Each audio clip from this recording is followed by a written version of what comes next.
هدى للناس وبينات من الهدى والفرقان. Merci d'être sur la TFM et bienvenue dans votre émission Les Merveilles du Paradis.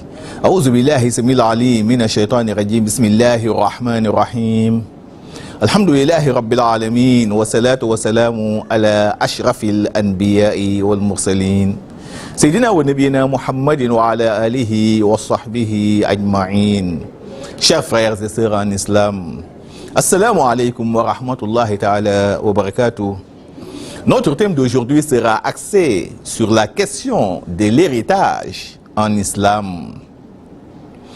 La question de l'héritage, comme nous l'avons tous constaté, est devenue aujourd'hui source de tension et de conflits, n'est-ce pas, dans nos familles. Beaucoup de familles se sont retrouvées disloquées, dispersées, voire divisées à cause de malentendus nés, n'est-ce pas, d'un problème d'héritage. Aujourd'hui, si un père de famille meurt, au lieu de prier pour le repos de son âme, on commence à évoquer sa succession ou son héritage. Ses propres enfants et ses propres épouses commencent à s'entretuer par rapport, n'est-ce pas, à son héritage. Beaucoup de dossiers concernant des questions successorales sont aujourd'hui pendants devant nos tribunaux. Un fait déplorable et regrettable même, et qui n'honore même pas la mémoire du disparu. Chers frères et sœurs en islam, l'héritage ou la succession appelée ilmul fara'id consiste à partager les biens du défunt à l'ensemble de ses héritiers vivants conformément aux règles établies par Allah subhanahu wa ta'ala. L'héritage fait partie, si vous voulez, des sciences les plus importantes en islam. Raison pour laquelle le prophète Muhammad alayhi salam l'appelle nisful ilm, c'est-à-dire la moitié du savoir, et exhorte tous les musulmans à bien l'apprendre. C'est ainsi qu'il nous dit sallallahu alayhi wa sallam: ta'allamul fara'ida wa 'allamuha an-nas fa innaha nisful ilm. Étudiez la science de l'héritage et faites-la apprendre aux gens, car elle constitue la moitié du savoir. Il faut dire que c'est par son importance et sa complexité qu'Allah subhanahu wa ta'ala s'en est approprié personnellement. Il ne l'a même pas laissé entre les mains de son messager Muhammad alayhi salam, en ce qui concerne bien entendu le partage des parts. Allah subhanahu wa ta'ala a désigné lui-même dans le Saint-Coran la part revenant à chaque héritier. Il nous l'a dit dans le Saint-Coran: Ba'da a'udhu billahi minash shaitani rajim, yusikumullahu fi awladikum li dhakari mithlu hazzil unthayayn. Allah subhanahu wa ta'ala a prescrit au sujet de vos enfants, aux garçons, une part équivalente à celle des deux filles, c'est-à-dire 2 parts pour le garçon et 1 pour la fille. Donc jusqu'à la fin de ce verset, Allah subhanahu wa ta'ala nous relate, n'est-ce pas, les différentes parts successorales revenant à chaque héritier.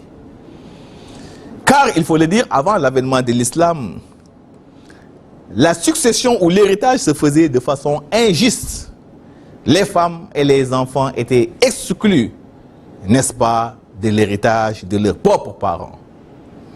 Et c'est ainsi qu'Allah subhanahu wa ta'ala nous dit dans le Saint-Coran: Ba'da a'udhu billahi minash shaitani rajim, lirijali nasibun mimma taraka al-walidan wal aqrabun wa linisa'i nasibun mimma taraka al-walidan wal aqrabun mimma qalla minhu aw kathura nasiban mafruḍa.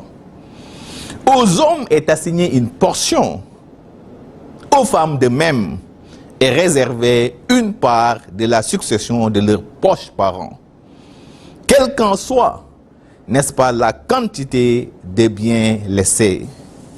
Le prophète Muhammad alayhi salam nous dit: d'être juste, honnête et impartial en matière d'héritage, en attribuant à chaque héritier la part qui lui est assignée.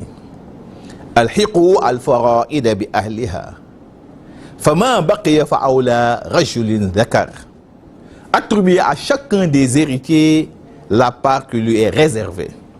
Le reste de l'héritage sera remis aux garçons ayant plus de droits. L'héritage, chers frères et sœurs en islam, fait partie des sciences les plus méritantes au regard, bien entendu, de l'islam. Le prophète Mohammed nous dit: Man ta'allama al-fara'ida faka'annama al-itqu ashraqaba wa man qata'ahu adkhalahu Allahu nar. Celui qui étudie la science de la succession ou de l'héritage et la pratique de façon juste, honnête et impartiale sera comparable à celui qui a affranchi 10 esclaves, comme récompense bien entendu. Et quiconque dilapide un héritage jusqu'à priver ou favoriser un héritier de sa part, Allah subhanahu wa ta'ala va tout simplement lui priver le paradis.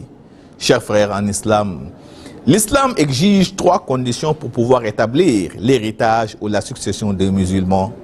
Premièrement, il faut que la personne à hériter soit morte ou déclarée morte pour pouvoir hériter, n'est-ce pas, de ses biens. C'est ce qu'on appelle al-muwarith. Tant que la personne n'est pas morte ou déclarée morte, de source sûre, on ne va pas procéder, n'est-ce pas, à son héritage, même étant dans le coma des années durant. 2, il faut que le défunt laisse derrière lui un héritier vivant le jour même de sa mort. C'est pourquoi toutes les personnes qui, étant héritières, n'est-ce pas, du défunt, et qui sont décédées avant lui, ne vont pas bénéficier de sa succession.